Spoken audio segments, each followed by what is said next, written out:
Corruption क्या खाली पैसों से होता है? पैसे से होता है, वेल्थ से होता है। पोजीशन का मिसयूज भी तो करप्शन है। अपनी ड्यूटी समय पे ना करना यह भी तो करप्शन है।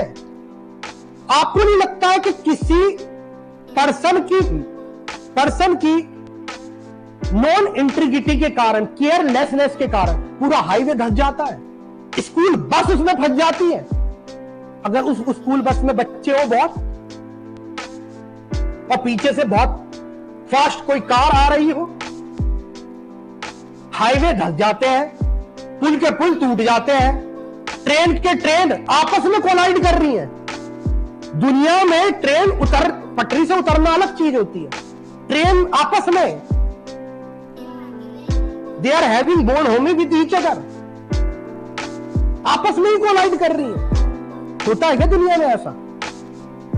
हाँ जी,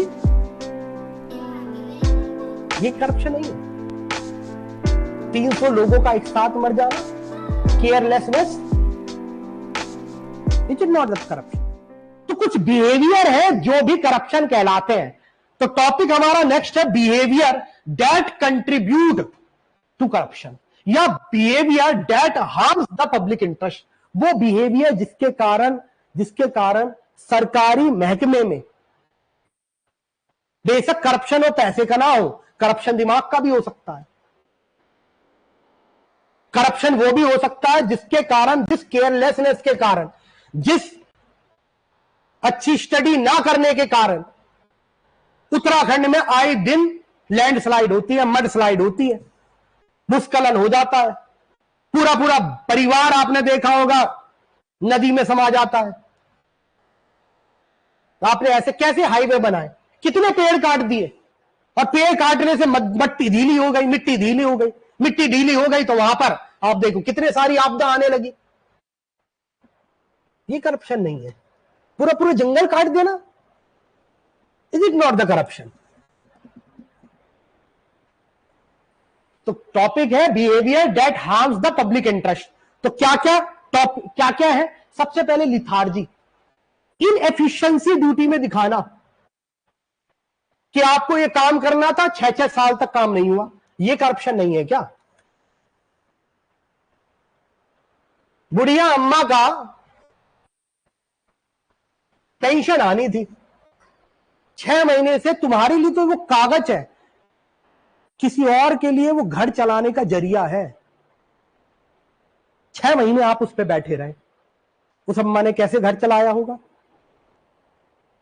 is it not the corruption? Lethargy. Next, ये मोस्टली होता है हायर ब्यूरोक्रेसी में, नॉन पंक्चुअलिटी, हमेशा लेट आना। ये स्ट्रीट लेवल ब्यूरोक्रेसी में कम होता है, हायर ब्यूरोक्रेसी में ज्यादा होता है, पर्टिकुलरली ग्रुप ए में। टाइमिंग पे ना आना, it is not the corruption? No, it is not the corruption. तो कंसिस्टेंसी, टार्डीनेस यानी लेट आना या एब्सेंट रहना वर्क से, ठीक। नेक्स्ट, फेवरेटिज्म,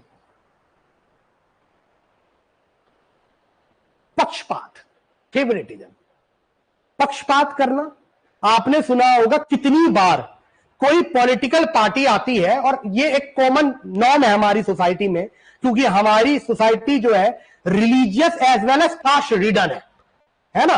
तो एक आपने सुना होगा, एक कास्ट की सरकार आ गई तो उस कास्ट के काम बहुत आसानी से हो जाते हैं, गवर्नमेंट जॉब्स उन्हें मिल जाती है आराम से, अच्छी अच्छी डिस्ट्रिक्ट की पोस्टिंग मिल जाती है। और आपने अभी भी बहुत सारी करंट गवर्नमेंट है, हम नाम भी ले सकते हैं ऐसे, और आपको मेंस में ये नाम भी नहीं लिखना है, आपको बस गवर्नमेंट का लिखना है। तो कितनी गवर्नमेंट आपने देखी होगी पर्टिकुलर कास्ट की आती है, उस कास्ट के काम अच्छे होने लगते हैं। फेवरेटिज्म, ये भी तो एक करप्शन है कि अपनी कास्ट को प्रिफर करना, और आप जैसे है समाजी वैसे आपको मिलता है। आपने अपनी कास्ट को करा है, कल को दूसरी कास्ट संगठित होती है, वो अपना काम करवाती है, आप पीछे रह जाते हैं। तो जो आप समाज में अफीम बोएंगे वही तो खाएंगे, गेहूं बोएंगे तभी गेहूं खाने को मिलेगा, ठीक है। ठीक है, तो this is known as favouritism. Non punctuality of duty हम बता चुके हैं। नेग्लिजेंस ऑफ ड्यूटी, इसकी तो हम बात ही नहीं कर रहे। नेक्स्ट लिख लीजिए, नेग्लिजेंस ऑफ ड्यूटी, काम की देखरेख ना करना। एयरपोर्ट अथॉरिटी के कारण, जीएमआर ग्रुप के कारण, बिल्कुल नाम लेते हैं, जीएमआर ग्रुप के कारण 2 परिवार खत्म हो गए। एयरपोर्ट की पूरी पूरी सीलिंग नीचे गिर गई और उसमें मरा कौन? बहुत हम्बल बैकग्राउंड का एक ड्राइवर जिसकी लड़की की अगले साल शादी थी। केयरलेसनेस। 15 साल से कोई टावर बनाया, उसका मेंटेनेंस तक नहीं करा आपने।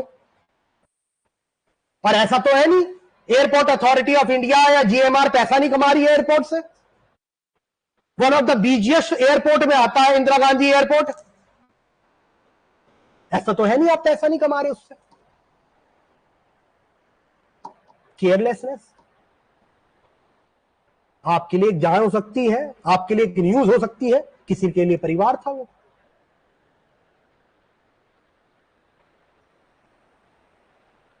केयरलेसनेस, इसे आप नेग्लिजेंस ऑफ ड्यूटी भी कह सकते हैं, इसे आप डेलिरिक्शन ऑफ ड्यूटी भी कह सकते हैं।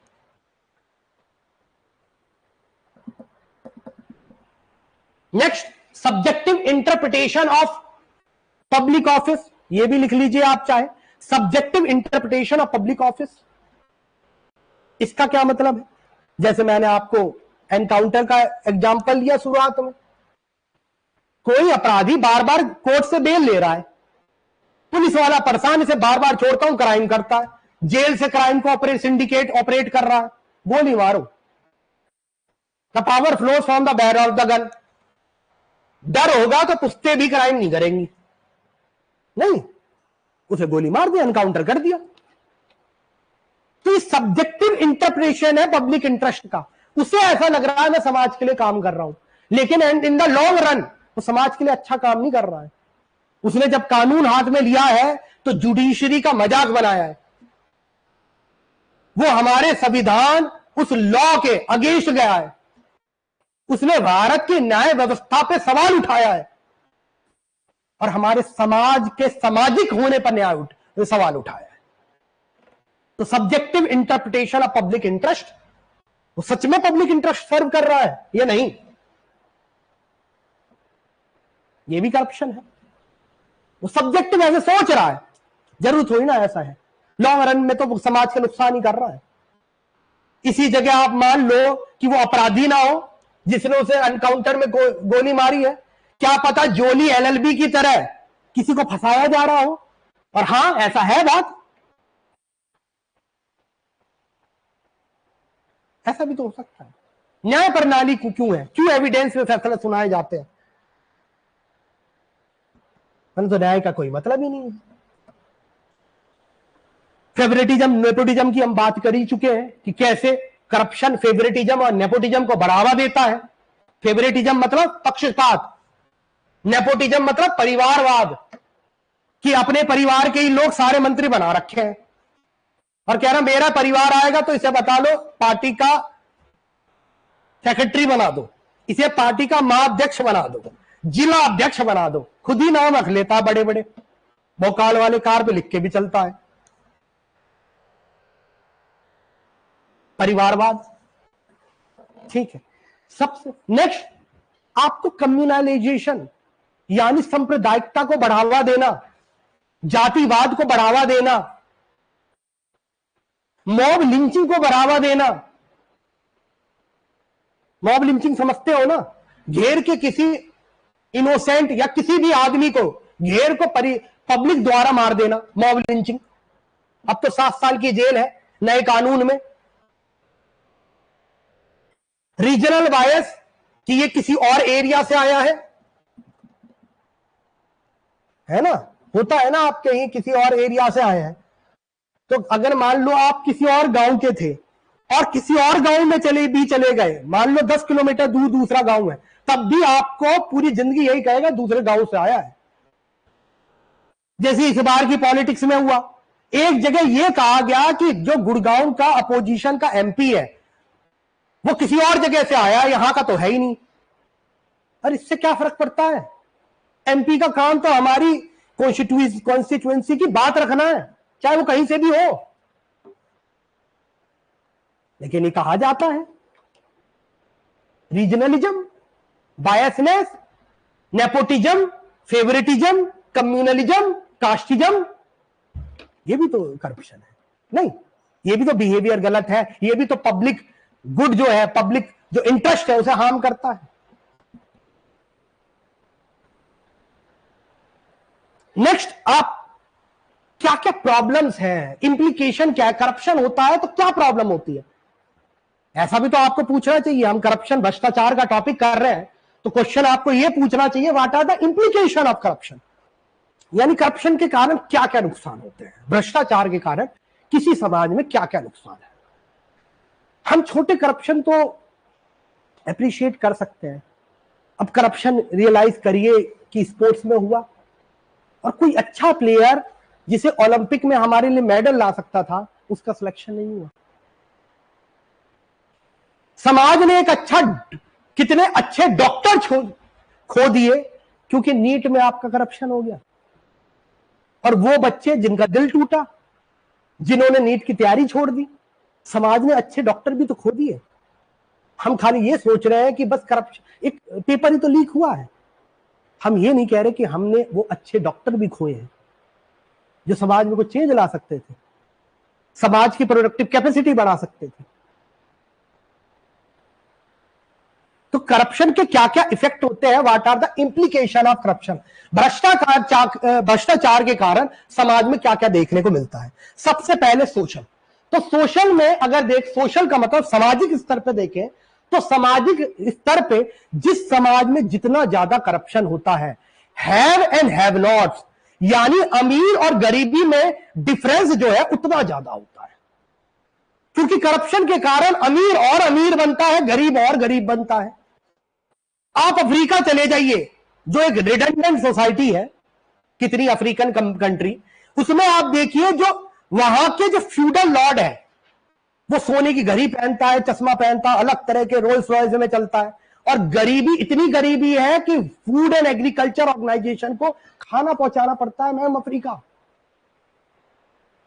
सब सहारन अफ्रीका में मेडिकल फैसिलिटी नहीं है, mother mortality rate, infant mortality rate इतना ज्यादा है कि मां और बच्चों को भी समाज नहीं बचा पा रहा है। तो ये हैव एंड हैव नॉट में बहुत ज्यादा डिफरेंस क्रिएट करता है।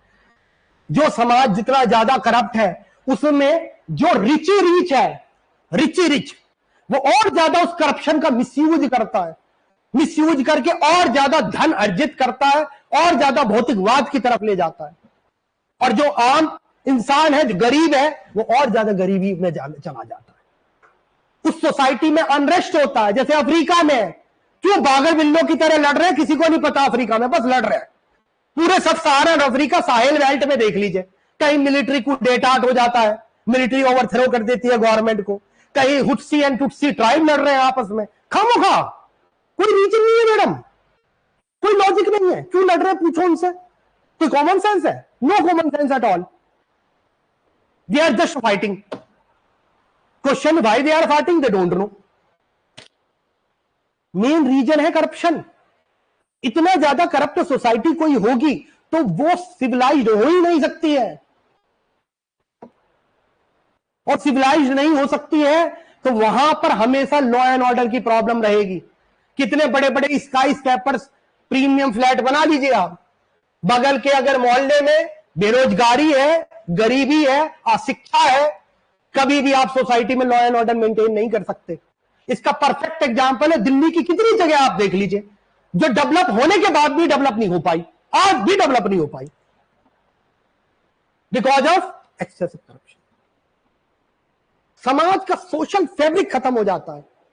वो डोर जो एक इंसान को दूसरे इंसान से बांधती है वो खत्म होने लगती है। तो सबसे पहला सोशल डिवीजन। सोशल डिवीजन के कारण वर्टिकल डिवीजन होता है हैव एंड हैव नॉट्स में।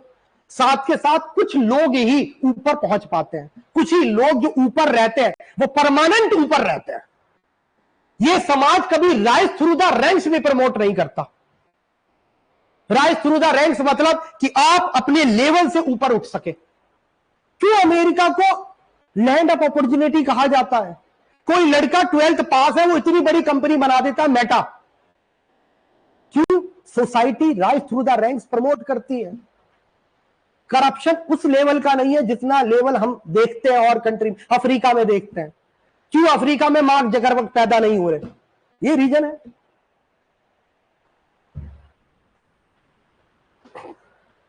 Next, it also increase sense of insecurity.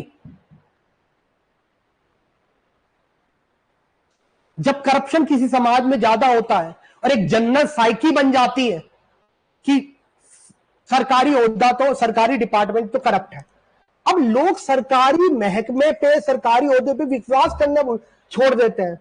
लोग कहते हैं पुलिस पे जाके कोई फायदा नहीं। क्राइम अनरिपोर्टेड होती है, क्राइम, और इससे क्रिमिनल का मनोबल बढ़ता है। लोग पुलिस का सपोर्ट नहीं करते, उन्हें लगता कुछ नहीं होने जाना, करप्शन है, कोर्ट से छूट जाएगा या अंदर खाने सेटिंग कर लेगा। और जब ये सोचता है सेटिंग कर लेगा तो पुलिस पे जाता ही नहीं है। क्राइम अनरिपोर्टेड होते हैं, इसके कारण क्रिमिनल का मनोबल बढ़ता है। जितना समाज डरपोक होता है उतना ज्यादा क्रिमिनलिटी प्रमोट होती है। और समाज डरपोक क्यों है? क्योंकि इनसिक्योरिटी है। इनसिक्योरिटी क्यों है? क्योंकि करप्शन है। उसे पता है कुछ नहीं होगा।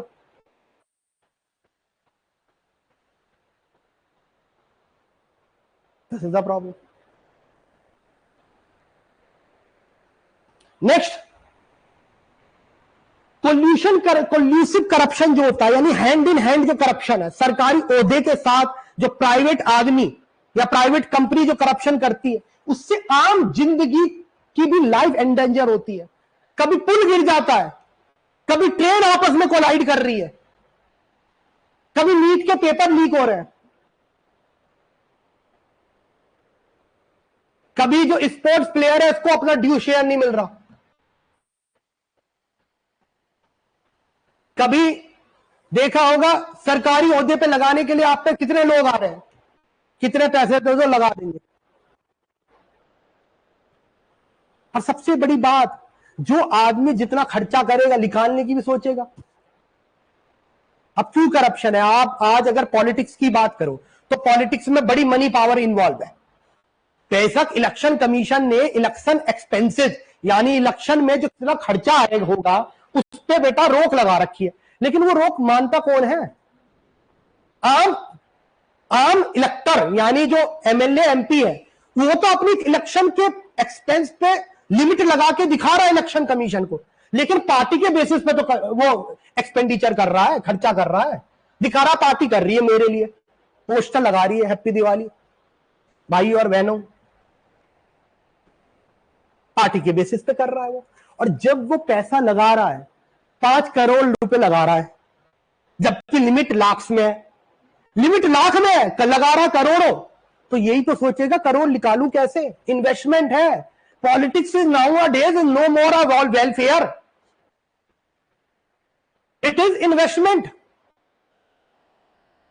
इन्वेस्टमेंट की तरह है वो। This is the problem. तो सबसे पहले हमने देखा क्या क्या प्रॉब्लम्स है।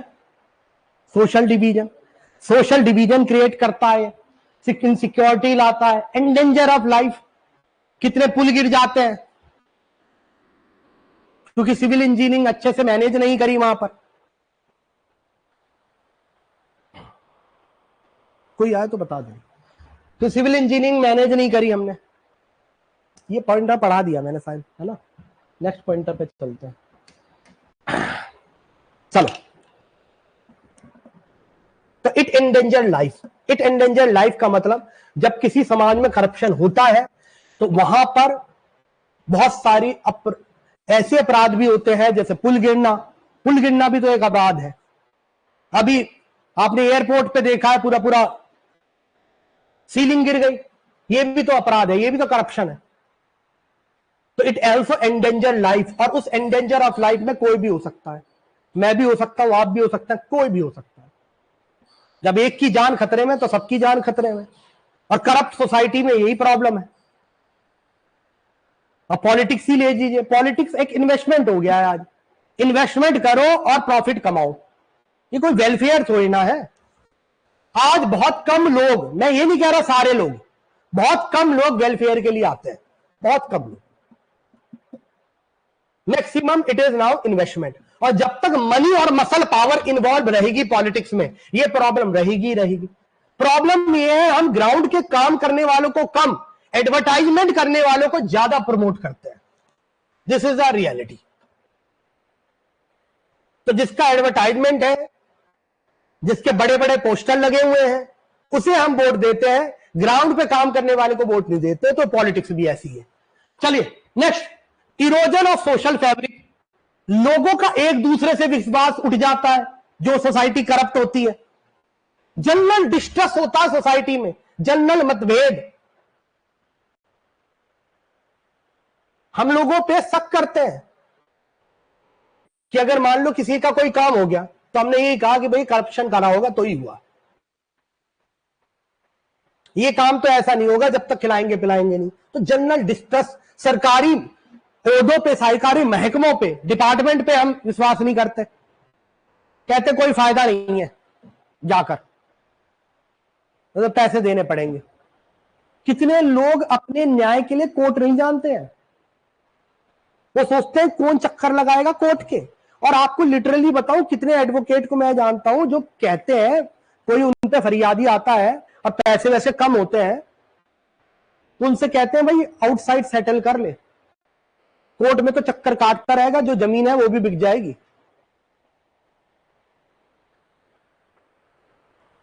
तो न्याय व्यवस्था पे उन पर विश्वास नहीं रहेगा। Distrust, general distrust. नेक्स्ट, ये तो सोसाइटल प्रॉब्लम है जो करप्शन के कारण जनरेट होती है। These are societal problem. Next problem पे हम चलते हैं, economic consequences of corruption. Economic consequence क्या है? What are economic consequences? तो इकोनॉमिक कॉन्सिक्वेंसेस यानी आर्थिक कॉन्सिक्वेंसेस की बात करें तो सबसे पहले जो समाज जितना करप्ट होता है उसे एड भी, यानी जो बाहर से इंटरनेशनल कम्युनिटी सपोर्ट करती है किसी समाज को, वो भी करना बंद कर देती है। जैसे अफ्रीका का एग्जांपल ले, अफ्रीका को पहले World Bank, food and agriculture organization बहुत फंड करता था, WHO हेल्थ कैंपेन लगाता है वहां पर आज। अब सिंपल प्रॉब्लम ये है, जब ये पैसे दिए जाते हैं तो क्या होता है, जो मोस्टली एलीट क्लास है, एलीट जो फ्यूडल क्लास है अफ्रीका की, जमींदारी क्लास है, वो क्या करती है, सारा पैसा करप्शन में अपने पास चैनलाइज करती है, गरीबों की मदद नहीं होने देती।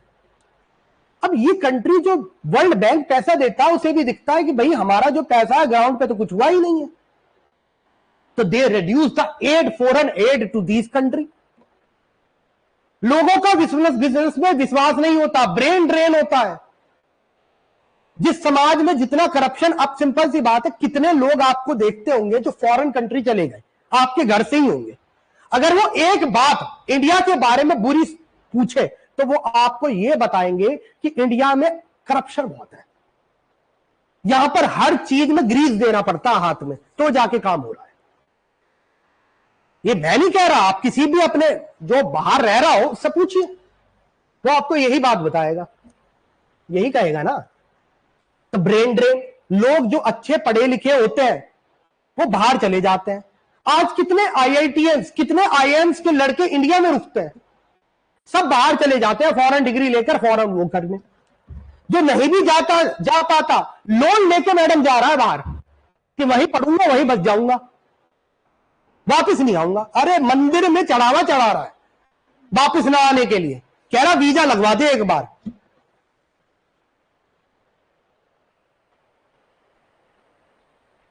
केसरी का लाल, मेरे छोटा सा है काम, वीजा लगवा दे।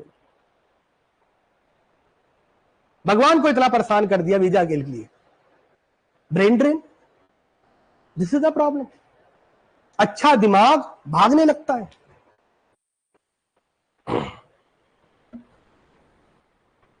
अगर इन्वेस्टमेंट का ही पैरामीटर देखें, इन्वेस्टमेंट मतलब जो पैसा आ रहा है इंडिया में, देखा गया एक बहुत फेमस रिपोर्ट है,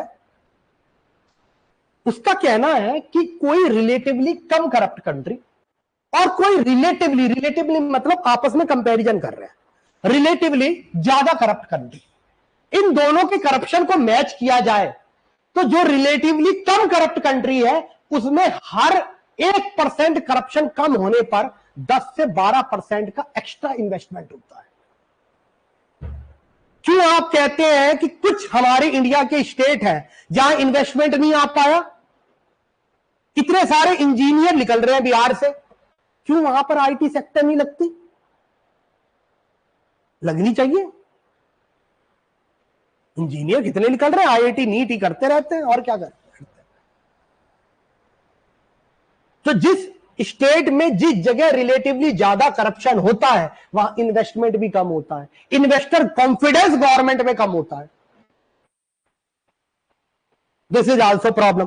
और एक रिलेटिवली लेस करप्ट कंट्री में और रिलेटिवली मोर करप्ट कंट्री में कम से कम 10 से 12% इन्वेस्टमेंट का फर्क आता है। साथ के साथ ये एडिशनल टैक्सेस भी है बिजनेस में कि बिजनेस करना है। वैसे तो इन्वायरमेंट क्लियरेंस दे नहीं रहा है, लेकिन इन्वायरमेंट क्लियरेंस जब देगा जब उसके हाथ में ग्रीस मल दोगे। ग्रीस तो मतलब समझ ही रहे हो गया, ब्राइब। फिर वो आपको कहेगा पूरे पूरे जंगल काट दे, कोई फर्क नहीं पड़ रहा। तो बिजनेस अपना काम करा रहे, कोल्यूसिव करप्शन कर रहे हैं। साथ के साथ कितने जगह आपने देखा होगा कि एक बिजनेस किसी जगह इन्वेस्टमेंट लेके जा रहा है, लेकिन इन्वेस्टमेंट जब लेके जा रहा है तो उससे ब्यूरोक्रेसी कह रही है कि ये पैसा यहां दोगे तब जाके पास होगा। तो एक तो वो इन्वेस्टमेंट लेके आ रहा है, ऊपर से आप कह रहे हो इतना पैसा मिलेगा तो जाके ये इन्वायरमेंट क्लियरेंस मिलेगा, तो जाके ये काम होगा, तो जाके जमीन अलॉट कराएंगे एंड सो फोर्थ। और सरकारी टैक्स नहीं है, वो एडिशनल टैक्स है, ब्राइब। तो this is just like additional tax on businesses. तो बिजनेस भी वहां जाके क्यों खोलेगा जहां उसे इतना करप्शन मिल रहा है? जापान ने एक बात इंडिया के बारे में कही, 1990s में जब रिफॉर्म हुए तो जापान बड़ा इंटरेस्ट था इंडिया में आने में और बहुत सारी वो कंपनी भी लेके आया। उस समय बहुत सारी कंपनी जापानीज इंडिया में आई। तो बात है कि करप्शन अगर इसका इकोनॉमिक इंप्लीकेशन देखें तो ये एडिशनल टैक्स है और बिजनेसेस ये एडिशनल टैक्स के कारण जैसे काम करते हैं कि बिजनेस को इन्वेस्टमेंट भी करना पड़ा, ब्राइब भी देना पड़ा। अब ऐसे में कौन बिजनेस आएगा? This is the problem. और ऐसा देखा गया है कि इंडिया में, मैं ट्रांसपेरेंसी इंटरनेशनल की बात कर रहा हूं, इंडिया में अगर ऐसा करप्शन देखा जाए तो 10 से 20% है। यानी आप जो भी इन्वेस्टमेंट लेके आ रहे हो उसके 10 से 20% आपको ब्राइब देनी पड़ रही है अलग अलग सेक्टर में। This is a problem. Further जब करप्शन होता है तो गवर्नमेंट का रेवेन्यू भी कम हो जाता है। अब जैसे फाइन में हम क्या करते हैं, ट्रैफिक में कितनी बार फाइन ना भर के पुलिस वाले को पैसे दे देते हैं, ट्रैफिक पुलिस वाले को। अब उससे गवर्नमेंट का रेवेन्यू भी तो कम होता है। अगर हम टैक्स देंगे, फाइन देंगे, तो उस फाइन का यूज किसी गरीब की सहायता में होगा, किसी की पेंशन मिलेगी, किसी बीपीएल कार्ड धारक को खाना मिलेगा, किसी स्कूल में सर्व शिक्षा अभियान के अंदर कोई बच्चा पढ़ेगा। लेकिन हम फाइन भरने की जगह हम कहते हैं तू रख ले, और ऐसे मनोबल बढ़ाते हैं, एक पूरा समाज करप्ट बनाते हैं। हम ये नहीं देखते कि सर्व शिक्षा अभियान में कोई बच्चा पढ़ ले, और इसका मतलब ये नहीं है कि जानबूझ के कानून तोड़ो, ठीक है, ये भी नहीं होना चाहिए कि जानबूझ की फाइन दे रहा है। तो फाइन जब हम करप्शन करते हैं तो गवर्नमेंट रेवेन्यू कम होता है, गवर्नमेंट रेवेन्यू कम होता है तो वेलफेयर के लिए पैसा कम बचता है। This is the problem. Next, miss allocation of resources. ये दूसरी प्रॉब्लम है, मिस एलोकेशन ऑफ रिसोर्सेस। अब होता क्या है, करप्शन मोस्टली अफ्रीका या इन कंट्रीज में होता है, मिस एलोकेशन ऑफ रिसोर्सेस। होता क्या है, देखो, अगर किसी सरकार है, खुद सोचो कोई सरकार है और वो करप्ट सरकार है, मैं बताऊं किसी भी देश के नागरिकों को वैसी सरकार मिलती है जैसे वो होता है। दूसरी बात, सरकार जितनी करप्ट होती है उसी तरह से समाज भी आगे बढ़ता है, दोनों हैंड इन हैंड है। अब कोई देश है जहां पर सरकार को हेल्थ में खर्चा करना है या शिक्षा में खर्चा करना है और सरकार करप्ट है, तो हेल्थ और शिक्षा में इन्वेस्ट करके आप पैसा नहीं कमा सकते। क्यों नहीं कमा सकते? क्योंकि हेल्थ में अगर आप इन्वेस्ट करोगे तो वो लोअर लेवल पे होगा, हॉस्पिटल, प्राइमरी हॉस्पिटल लेवल पे, सेकेंडरी हॉस्पिटल लेवल पे। वहां से कैसे करप्शन करोगे? बड़े लेवल का करप्शन नहीं हो सकता। तो क्या किया जाता है, हेल्थ और शिक्षा पे खर्च ना करके डिफेंस में major defence procurement, major defence procure किए जाते हैं बाहर की कंट्री से। उसमें लमसम अमाउंट में आप पैसा अर्जित कर सकते हैं और साथ के साथ वहां पर क्या होता है कि देखा होगा आपने कितनी बार कि तो गवर्नमेंट क्या करती है, मेजर डिफेंस प्रोडक्शन कराती है, जो अफ्रीका जैसी कंट्री में है। इसलिए आप देखो हमारे भी जितने डिफेंस प्रोक्योरमेंट होते हैं उस पर लोग करप्शन का चार्जेस लगाते हैं, करप्शन हुआ होगा इंश्योरेंस। तो क्या करती है, एक डिफेंस पार्टनर पकड़ती है और उससे ही डिफेंस प्रोक्योरमेंट कराती है। तो मिस एलोकेशन ऑफ रिसोर्स होता है, जहां खर्चा होना चाहिए था शिक्षा और हेल्थ में वहां हुआ नहीं, करप्शन की वजह से कहीं और हुआ। और हमारा डिफेंस डेवलपमेंट भी नहीं हो पाया, इंडिजीनियस डिफेंस डेवलपमेंट नहीं हो पाया, हमने खुद का डिफेंस सेक्टर डेवलप नहीं कर पाए। ठीक है, तो ये भी होता है। नेक्स्ट, इनएफिशिएंट पब्लिक एक्सपेंडिचर, जहां खर्चा होना चाहिए था वहां खर्चा नहीं हुआ और इनएफिशिएंट हुआ। जैसे राजीव गांधी ने एक बार कहा कि हम सेंटर से 1 रुपए भेजते हैं, तो जो इंटेंडेड बेनिफिशियरी है जिसके लिए 1 रुपए भेजा गया है उसको नीचे तक जाकर खाली कितना पैसा मिलता है, 25 पैसे मिलते हैं। यानी 1 रुपए हमने भेजे हैं कि इस गरीब आदमी को 1 रुपए मिलेंगे, उसे खाली जाकर 25 पैसे मिल रहे। This is the inefficient public expenditure. इससे मार्केट डिस्टोर्ट होता है। जिन मार्केट डिस्टोर्शन कैसे, जैसे जो बड़ी कंपनी है वो सरकार से कोल्यूजन करके मार्केट डिस्टॉर्ट कराते हैं, पॉलिसी ऐसी लेके आते हैं जिससे उस कंपनी को फायदा हो और दूसरी कंपनी को फायदा ना हो। तो मार्केट में एक कंपिटिटिव भावना नहीं होती, मार्केट में सारी कंपनी ग्रोथ नहीं कर पाती, कुछ ही कंपनियों का ग्रोथ हो पाता है। It also lead to market distortion. इसके कारण ब्रेन ड्रेन होता है, अच्छा बच्चा बाहर चला जाता है रहने और पढ़ने, वही सेटल हो जाता है। यह भी करप्शन की प्रॉब्लम है। कैपिटल फ्लाइट, और इसके कारण कैपिटल फ्लाइट भी होता है, अच्छे इन्वेस्टमेंट नहीं आते, पैसा बाहर चला जाता है। अब सिंपल सी बात है, हम जब पढ़ाने के लिए बच्चों को इंडिया से पैसा भेजते हैं तो इंडिया से पैसा वहां चला गया ना, कैपिटल फ्लाइट है। इन्वायरमेंटल डैमेज होता है जब करप्शन है, जब किसी ऑफिसर अपना काम सही से नहीं करता। जो इंपैक्ट असेसमेंट होता है, इन्वायरमेंट इंपैक्ट असेसमेंट जो होना चाहिए वो नहीं हुआ, पेड़ के पेड़ काट दिए गए, जो EIA होना चाहिए था वो नहीं हुआ, इन्वायरमेंट इंपैक्ट असेसमेंट। जानते हैं ना इन्वायरमेंट इंपैक्ट, यानी पेड़ काटने से इन्वायरमेंट में क्या इफेक्ट पड़ेगा, यहां पर कोई इंडस्ट्री लगाने से इन्वायरमेंट में क्या इफेक्ट पड़ेगा, इसे इन्वायरमेंट इंपैक्ट असेसमेंट कहते हैं।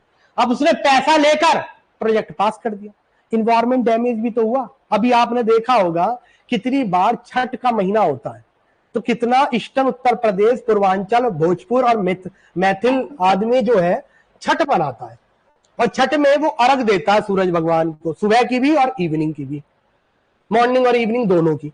आपने देखा होगा कि जब भी इसकी फोटो आती है ऐसी आती है कि महिलाएं सूर्य देवता को अर्घ दे रही हैं और झाग निकल रहा है, पानी से झाग है, इतना यमुना में गंदगी फैला रखी है, यहां तक झाग आ जाता है, इतना गंदा पानी है। WHO का रिकमेंडेशन है बायोलॉजिकल ऑक्सीजन डिमांड 10 से ज्यादा नहीं होनी चाहिए। यमुना का ये नोएडा में 110 से ज्यादा क्रॉस कर जाता है। बायोलॉजिकल ऑक्सीजन डिमांड, यानी ये देखने की प्रक्रिया है कि पानी कितना गंदा है, इतना समझ लीजिए अभी के लिए।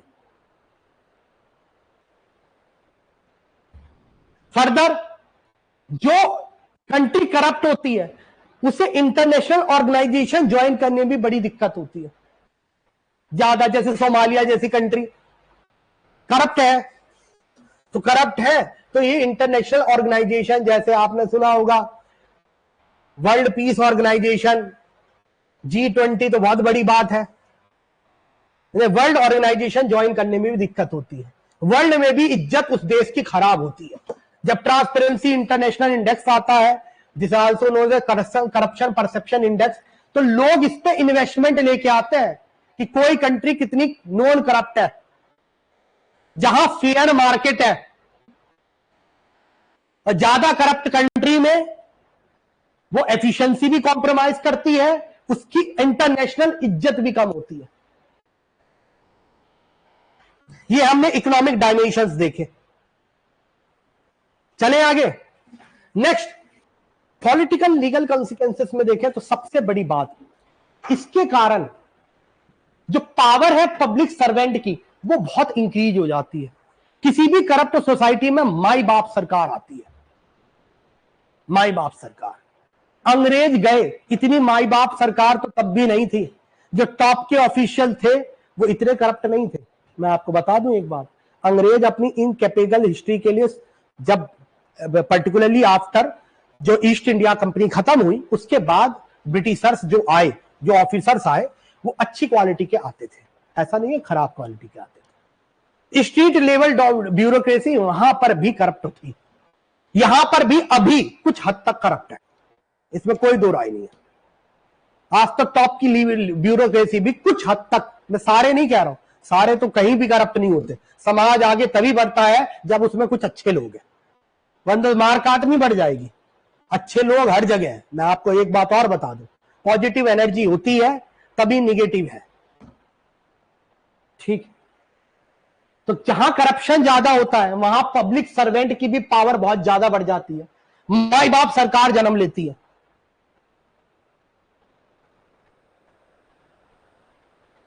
ठीक है, अब जैसे ये कहा जाता है कि भाई वहां तेरा ट्रांसफर करा दूंगा, अच्छे पैसे कमा के दियो मुझे भी।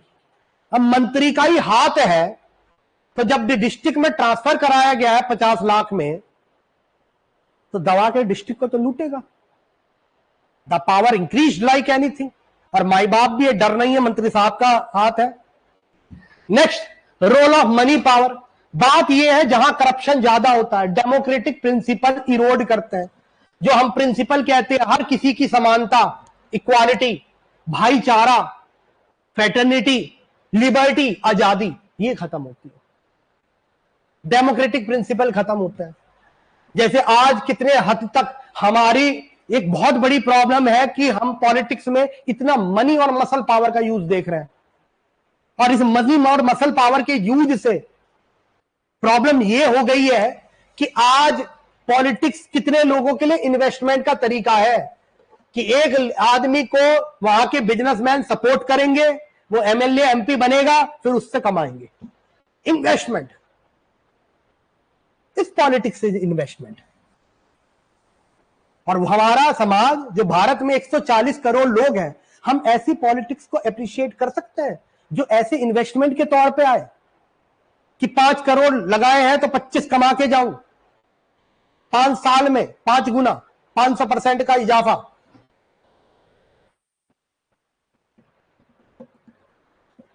और मंत्री बन गए तो फिर तो क्या ही है, फिर तो लूट ही लेंगे। कितने लोगों को सोचना है ऐसा। तो मनी एंड मसल पावर, यहां पर पोर्क बैरल पॉलिटिक्स होती है। पोर्क बैरल यानी प्रोजेक्ट, जहां जो सोसाइटी करप्ट है वहां पर प्रोजेक्ट दिखाए जाते हैं कि आम आदमी के लिए फायदा है, लेकिन एक्चुअली में वो कुछ लोगों को फायदा देते हैं खाली। जैसे कहना नहीं चाहिए, बड़े बड़े एलिवेटेड हाईवे तो गुजर रहे हैं, लेकिन उसकी जो गांवों की सड़क है उसके पास, उसमें कितने गड्ढे हैं वो नहीं दिखते। जिन गांव से जो जमीन ली गई, लैंड एक्वायर किया गया, उस गांव में कोई सुविधा नहीं है। और बड़े बड़े एलिवेटेड हाईवे एक शहर को दूसरे जगह शहर से जोड़ रहे हैं, और बस जमीन के रेट कुछ लोगों के लिए बढ़े हैं। उस गांव में क्या फायदा हुआ? जहां सड़क में गड्ढे में सड़क है, उसके लिए तो एलिवेटेड हाईवे नहीं बना है। इसे कहते हैं पोर्क बैरल पॉलिटिक्स, यानी दिखावा किया जाता है कि पब्लिक इंटरेस्ट के लिए प्रोजेक्ट लॉन्च किया है, जबकि लॉन्च किसके लिए किया जाता है? कुछ लोगों के प्राइवेट इंटरेस्ट को सर्व करने के लिए। यहां पर कॉर्पोरेट हाउसेस, पब्लिक ऑफिसर और politician, they hand in hand work together. Next क्या प्रॉब्लम होती है?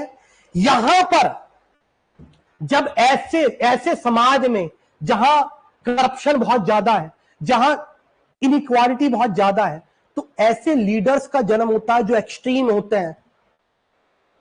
चाहे फ्रेंच रेवोल्यूशन के बाद नेपोलियन बोनापार्टे, चाहे जर्मनी के ट्रिपल डिजिट इन्फ्लेशन महंगाई के बाद हिटलर, जैसे इटली में इकोनॉमिक मंदी के बाद मुसोलिनी, आगे मैं मुंह मत खुलवाओ।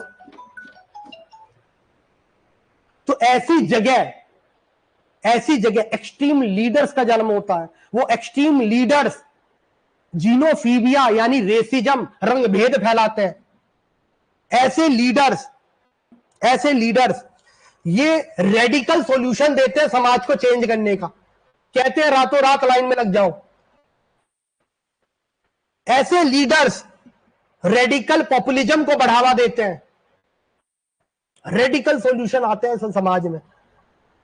और ऐसा समाज हमेशा एक क्रांति देखता है। वो क्रांति जरूरी नहीं अच्छी हो।